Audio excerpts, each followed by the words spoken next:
విజయవాడలో ఎన్టీఆర్ ట్రస్ట్ నిర్వహించిన భారీ మ్యూజికల్ నైట్కు AP deputy CM Pawan Kalyan గారు కూడా రావడం జరిగింది. ఈ సందర్భంగా అతను 50 లక్షలు డొనేషన్ చేశారు.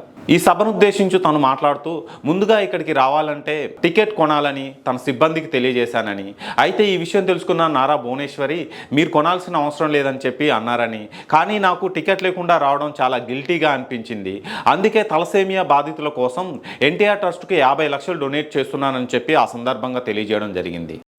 మన తలసేమియా పేషెంట్స్ కోసం నేను కూడా ప్రత్యేకించి ఈ రోజున ఎన్టీఆర్ ట్రస్ట్కి ఈ మధ్యన ఎక్కువ డబ్బులు ఖర్చు అయిపోయినాయి కాబట్టి ఒక 50 లక్షలు విరాళం ఈరోజు నేను మేడం భువనేశ్వర్ గారిని అడిగాను. మా వాళ్ళ చేత అడిగిస్తే టికెట్ కొందామంటే 1500 రూపాయలు పెట్టి అక్కర్లేదు మీరు కొనక్కర్లేదంటే, నాకు మీరందరూ డబ్బులతో కొనొచ్చారు, నేను కూడా డబ్బులతో కాకుండా పుట్టిన వస్తే చాలా గిల్టీగా అనిపించింది. అందుకని భువనేశ్వరి మేడంకి నేను త్వరలోనే ఒక 50 లక్షల రూపాయలు తలసేమియా పేషెంట్స్ కోసం ప్రత్యేకించి పంపిస్తానని తెలియజేసుకుంటూ మీ అందరికీ నా ధన్యవాదాలు తెలియజేసుకుంటూ, అయితే ఈ సందర్భంగా చంద్రబాబు నాయుడు గారి గురించి మాట్లాడుతూ ఈ తలసేమియా బాధితులు నా దగ్గరికి కూడా రావడం జరిగింది. సో అప్పుడు నేను వచ్చినప్పుడు నారా చంద్రబాబు నాయుడు గారికి నేను లేఖ రూపంలో వాళ్ళకి తెలియజేసినప్పుడు వారు స్పందించిన తీరు నాకు చాలా అద్భుతంగా అనిపించింది. ఎప్పుడు పనులైనా ఇలాంటి కార్యక్రమాలు ఆర్గనైజ్ చేసి మనం ఇలా సహాయం చేయడం చాలా బాగుంటుందని తెలియజేశారని చెప్పారు. గౌరవ ముఖ్యమంత్రి శ్రీ నారా చంద్రబాబు నాయుడు గారు చెప్తా ఉన్నాను, ఎంతసేపు పనే కాదు చిన్నపాటి ఒక సహాయ కార్యక్రమాల్లో కూడా వినోదం చూడొచ్చు అని చేసి ఈ కార్యక్రమాన్ని ఇక్కడ దాకా తీసుకొచ్చిన విధానం, ఇక్కడ మీరు ఆంధ్రప్రదేశ్కి విజయవాడలో ప్రత్యేకించి ఈ రోజున చాలా అందం తీసుకొచ్చారు, చాలా వన్నె తీసుకొచ్చారు. నారా భువనేశ్వర్ గారి గురించి మాట్లాడుతూ తాను చాలా దృఢ సంకల్పం కలిగిన మహిళ అని, తను ముందుగా నన్ను ఆహ్వానించినప్పుడు మీరు కాల్ చేయాల్సిన అవసరం లేదు, మీరు జస్ట్ ఇన్విటేషన్ పంపితే నేను వచ్చేవాడిని. ఆమె యొక్క దృఢ సంకల్పం, కష్టకాలంలో తను ఎదురొడ్డి నిలబడిన తీరు నాకు చాలా నచ్చిందని సందర్భంగా తెలియజేయడం జరిగింది. ఈ కార్యక్రమానికి ప్రత్యేకంగా ఫోన్ చేసి నన్ను ఆహ్వానించినందుకు మేడం భువనేశ్వరి గారికి నా ప్రత్యేక ధన్యవాదాలు తెలుపుకుంటా ఉన్నాను. మేడం భువనేశ్వర్ గారికి ఒకటే చెప్పాను, మీరు ఇన్విటేషన్ కార్డు పంపిస్తేనే వచ్చేవాడిని, మీరు ఫోన్ చేయక్కర్లేదు మేడం అని కూడా చెప్పాను.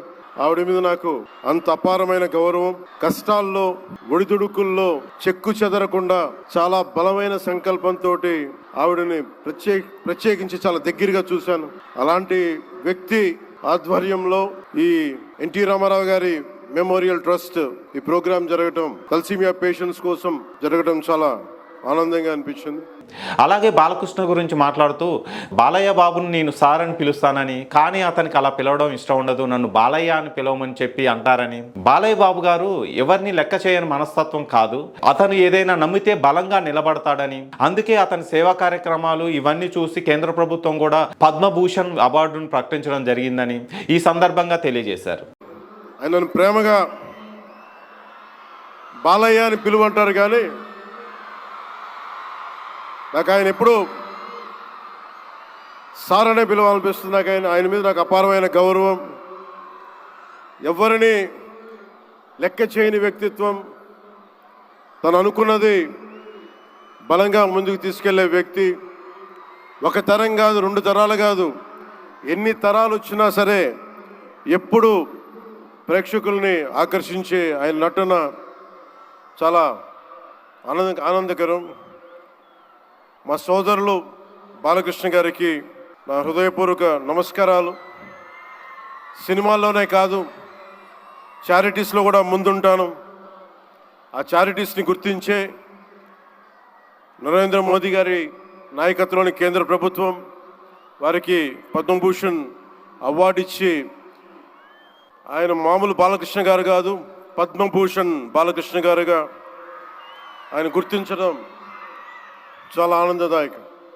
ఈ సందర్భంగా ఈ ఈవెంట్కి మ్యూజిక్ అందిస్తున్న తమన్ గారికి కూడా తన కృతజ్ఞతలు తెలియజేశారు.